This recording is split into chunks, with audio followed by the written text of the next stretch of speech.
الرجل لا ينصرف وما كتب له إلا أنشر صلاته.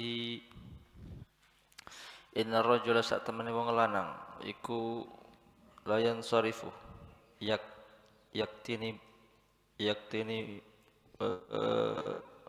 bubaran sapa rajul, bubaran sapa rajul, rampung, selesai, mareh. Bubaran sapa rajul wa ma kutibah, bubaran ay minas salah, selesai dari salatnya. Wa ma kutibalan ora den catat, ora den tulis lahu kacuwe rajul apa illa usyru salatihi sepersepulune salate rajul. Tusuha nyatane sangang salatihi thumunuha subuha sudusuha khumusuha rubuha thuluthuha nisfuha.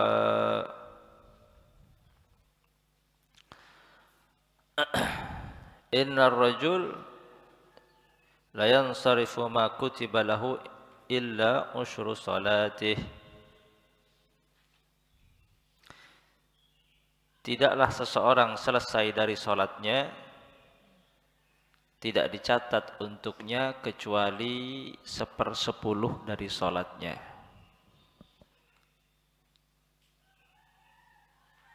Sepersembilan, 1/6, 1/5, 1/4, 1/3, separuh.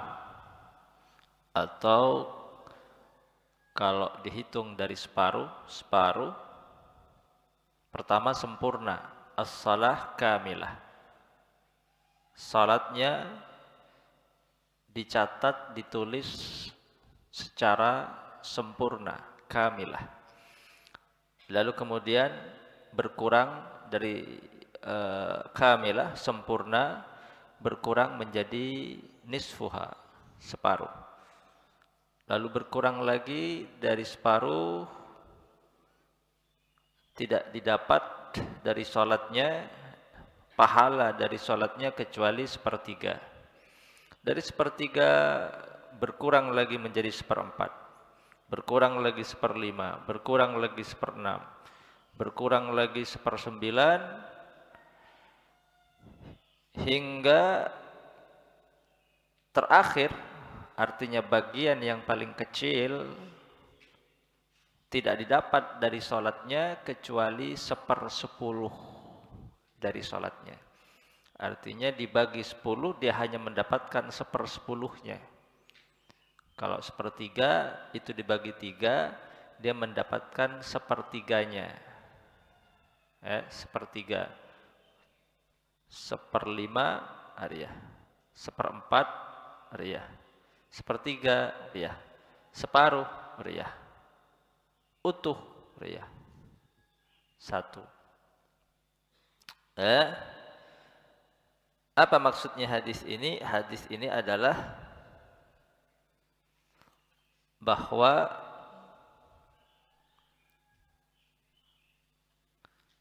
ketika kita salat, usahakan pertama salat kita sah. Itu yang paling utama. Jangan sampai kita salat kita enggak sah.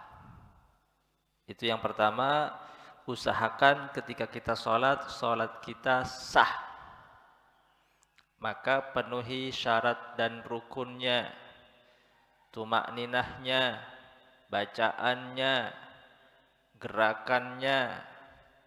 Sallu kama ra'aitumuni usalli. Caranya harus sesuai dengan apa yang diajarkan dan dicontohkan oleh baginda Nabi Muhammad sallallahu alaihi wasallam.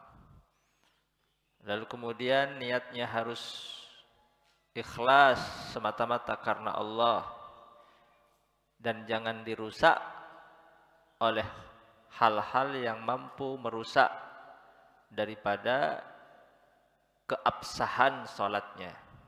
Itu yang pertama, ketika kita salat usahakan salat kita sah. Yang kedua, Salat yang sudah sah, yang sudah benar caranya, bacaannya, gerakannya, cukup tumakninahnya, usahakan kita mendapatkan pahala yang utuh. Pahala yang utuh. Mendapatkan pahala yang utuh. Bungkol. Karena banyak orang yang ibadahnya sah, secara fikih sah, tapi pahalanya nol, kosong.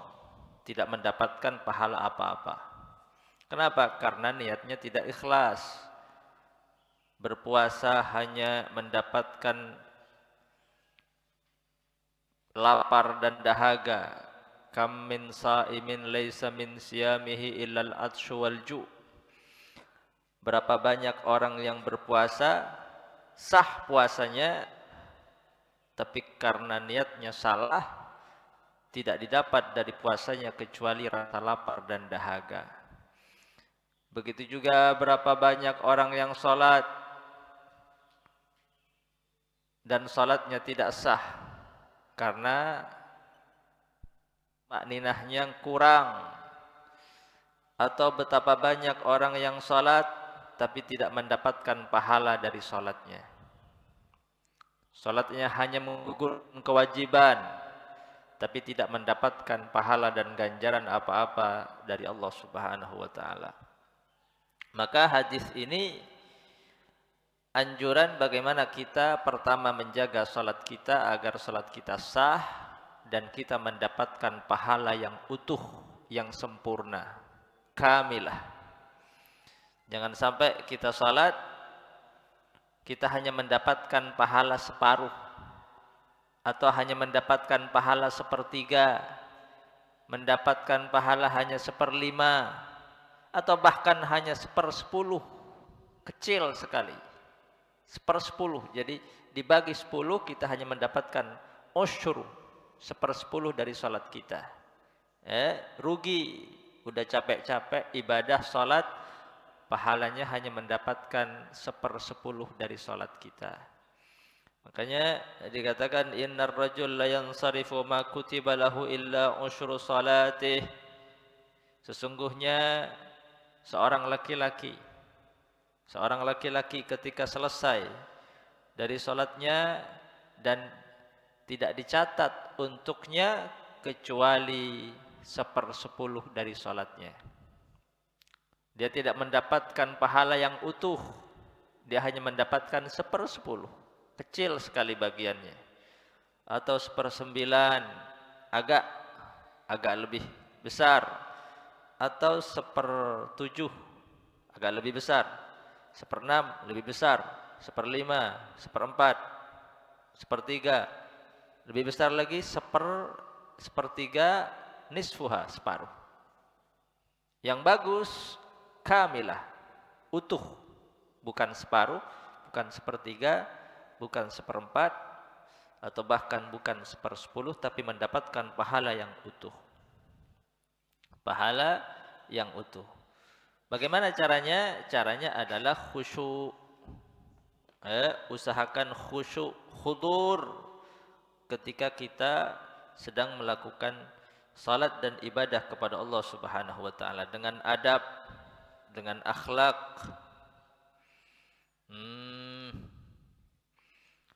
Maka boleh jadi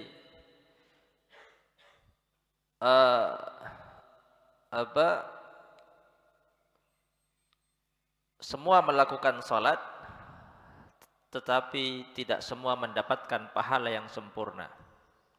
Boleh jadi kita melakukan salat bersama-sama, berjamaah, tapi ada yang mendapatkan pahala yang sempurna, ada yang separuh, ada yang 1/3, ada yang 1/4, ada yang 1/8. Biikhtilafil ashkhas, tergantung keadaan hati dan kekhusyuan kita ketika kita salat. Barang siapa yang khusyuk, maka dia mendapatkan pahala sesuai dengan kadar khusyuknya kepada Allah Subhanahu wa ta'ala. Eh? Bihasabil khusyu' wat tadabbur, tergantung seberapa besar khusyuk kita dan tadabbur. Tadabbur mentadabburi setiap bacaan di dalam salat kita. Jadi setiap bacaan salat kita mestinya ditadabburi kandungannya, artinya, maknanya.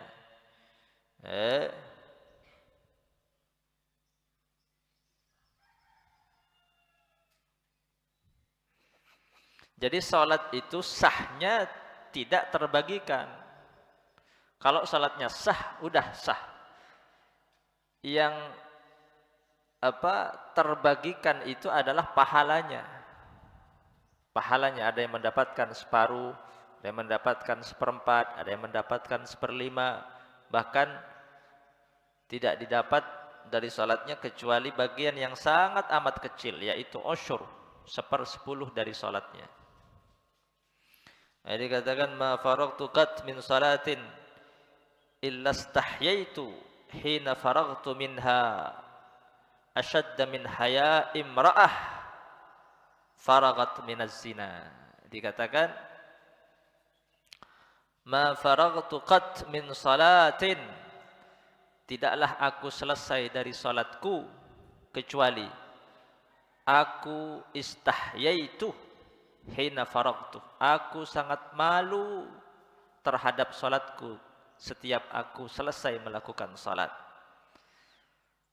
Ashadda min haya imra'ah faragat minaz zina, sebagaimana malunya seorang perempuan yang selesai melakukan zina. Sangat amat malu kepada Allah Subhanahu wa taala. Kenapa? Karena dalam salatnya dia tidak khusyuk, dalam salatnya hatinya tidak khudur, dan kita tidak pernah merasa malu. Setiap selesai kita melakukan salat, tidak pernah terpikirkan di dalam hati pikiran kita seberapa sempurna salat kita dan ibadah kita kepada Allah Subhanahu wa taala. Ya. Maka mestinya kita selalu mengevaluasi, muhasabah seberapa sempurna salat ibadah kita kepada Allah. Bagaimana setiap salat dan ibadah kita laksanakan sesempurna mungkin, khusyuknya, tumakninahnya, bacaannya, tadabburnya, sehingga kita mendapatkan pahala yang kamilah, bukan separuh, bukan seperlima, bukan seperempat. Innar rajul idza dakhala fi salatihi aqbala Allahu alaihi biwajhihi. Innar rajul sak temene wong lanang iku idza dakhala ing dalem nalekane mlebu sapa rajul fi salatihi ing dalem salati rajul, aqbalah maka madhep sapa Allahu Allah alaihi ngatasi rajul biwajhi kalaban atau kelawan zati Allah. Fala yansarifu maka ora bubaran sapa bisa ibalik. Fala yansarifu maka ora bubaran sapa Allah anhu ninggal saking ninggal rajul. Bisa ke apa dia? Jadi yansarifu fa'il daka Allah. Gelakan fala yansarifu maka tak rampung pasir rajul anhu dari salatihi. Oh kelero bener. Mestinya anha bener. Fala yansarifu maka ora bubaran sapa Allah. Sapa Allah bani rajul. Anhu saking ninggal. Anhu saking ninggal rajul. Artinya Allah terus menerus menghadapkan zatnya kepada seseorang yang melakukan salat. Terus menerus la yansarifu anhu hatta, sampai kapan? Hatta yang qalibah, sampai bali sapa rajul atau malik sapa rajul. Malik sapa rajul. Malik artinya letak ngadep oleh Allah. Dia berpaling dari Allah. Maka Allah juga berpaling dari seorang hamba yang di dalam salatnya hatinya berpaling dari Allah Subhanahu wa taala. Ya. Jadi seseorang yang sudah masuk di dalam salatnya, aqbalallahu alaih, selama hatinya khusyuk, selama hatinya khudur, selama dirinya menghadapkan hatinya kepada Allah, maka Allah juga menghadapkan menghadapkan biwajhih, menghadapkan wajahnya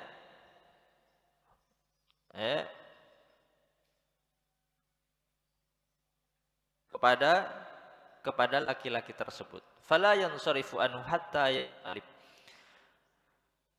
Dan Allah terus menghadapkan wajahnya kepada seseorang yang di dalam salatnya hatinya khusyuk hanya kepada Allah, hatta yang qalibah, hingga hatinya dia berpaling dan jauh dari Allah Subhanahu wa taala. Maka Allah pun juga berpaling dari seseorang yang hatinya berpaling dari Allah Subhanahu wa taala, hatta yang qalibah. Nah, ini katakan as-salah mahallul munajah. Salat itu adalah tempat bermunajat. Bermunajat kepada Allah Subhanahu wa taala. Dan dikatakan wallahu huwan nur. Allah itu cahaya. Wa haqiqatul abdi zulmaniyah. Sedangkan kita hambanya itu pada dasarnya adalah zulmaniyah, gelap. Allah nur, cahaya. Wa haqiqatul abdi zulmaniyah. Hakikat seorang hamba itu pada hakikatnya adalah penuh dengan kegelapan. Makanya kalau kita ingin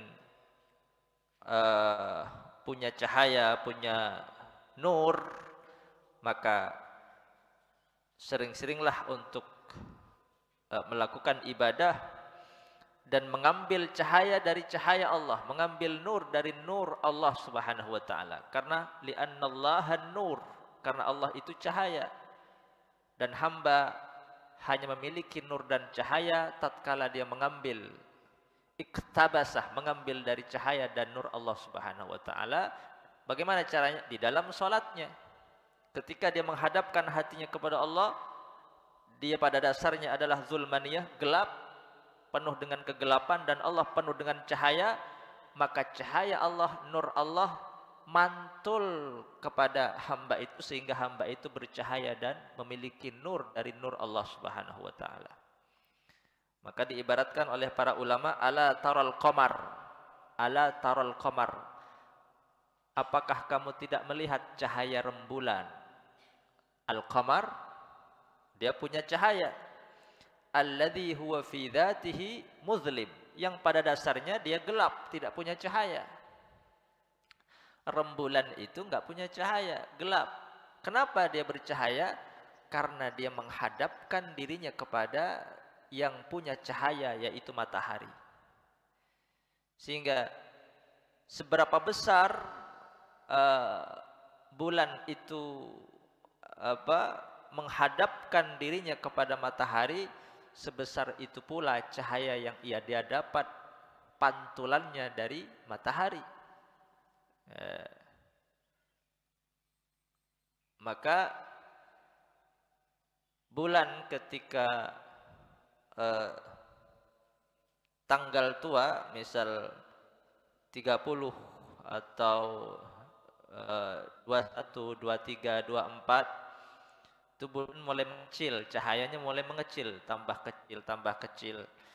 Itu kenapa cahayanya mengecil?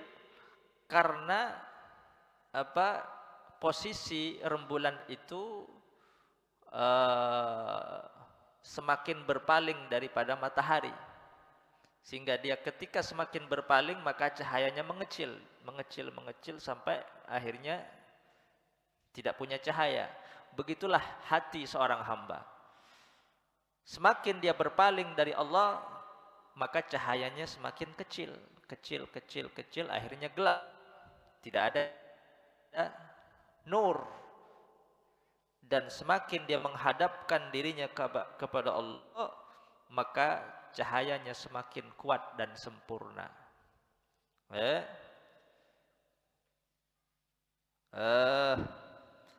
Idza tammatil muqabalah wa sahhatil muhadah, ketika seorang hamba hatinya itu tammatil muqabalah, pas, dia menghadapkan hatinya betul kepada Allah, sahhatil muhadah, pas, lurus,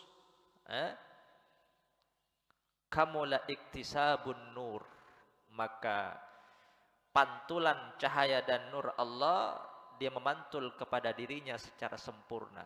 Dia mendapatkan cahaya yang sempurna. Maka ini yang dikatakan oleh baginda Nabi besar Muhammad, ju'ilat qurratu aini fis shalah. Dan salat Allah jadikan sebagai permata hatiku, qurratu aini. Jadi yang menjadi permata hati baginda Nabi besar Muhammad itu bukan dunia, tetapi salat. Wa ju'ilat qurratu aini fis shalah. Dan salat Allah jadikan menjadi permata hatiku. Artinya sesuatu yang paling disenangi oleh baginda Nabi besar Muhammad sallallahu alaihi wasallam, karena as-salah mahallul munajah. Salat itu tempat di mana seorang hamba bermunajat, berbisik kepada Allah Subhanahu wa taala. Waktu yang paling intim seorang hamba kepada Allah yaitu di dalam salatnya. Ju'ilat qurratu aini fis shalah hatta yanqaliba aw yuhditha hadatsa su'in. Atau yang kedua, kalau enggak berpaling hatinya jauh dari Allah, aw yuhditha hadatsa su'in. Yuhdits ini memiliki dua pengertian. Yang pertama, yuhdits sampai dia hadas, artinya batal.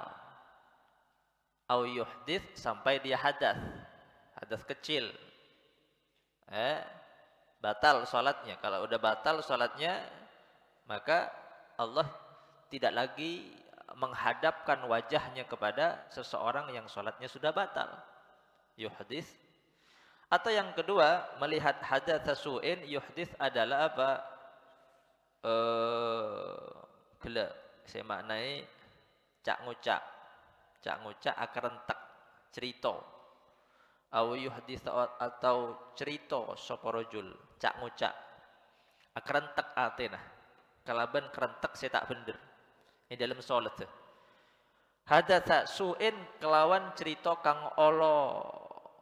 Cak ngucak kalaban cak ocak si tak bagus, kerentek si tak bagus. Ketika abajeng neng aten aja kerentek agrumeng si tak bagus. Lare Allah letak ngadep boleh. Tak ngadep dekat orang saya dalam salat tu aten aja agrumeng bareng-bareng si coba. Ya. Terlintas lintasan yang tidak baik di dalam hatinya. Itu yuhdits hadatsa su'in. Atau sampai dia batal, atau hatinya berpaling dari Allah. Jadi tiga, ya. Allah akan tetap menghadapkan wajahnya kepada seorang hamba ketika dia salat selama satu, hatinya tetap menghadap kepada Allah, tidak berpaling jauh dari Allah. Yang kedua, selama dia tidak batal salatnya. Atau yang ketiga, selama hatinya tidak terlintas dengan lintasan yang buruk atau yang jelek, hadatsa su'in. Maka selama tidak tiga itu, Allah akan tetap menghadapkan wajahnya kepada seorang hamba dan dia akan mendapatkan pahala yang sempurna dari Allah Subhanahu wa taala. Maka jaga salat. Syaitan itu senantiasa menggoda seseorang yang salat di sela-sela khusyuknya, bagaimana supaya salatnya tidak khusyuk, hatinya tidak khudur, sehingga dia tidak mendapatkan pahala yang sempurna dari Allah Subhanahu wa taala. Wallahu a'lam.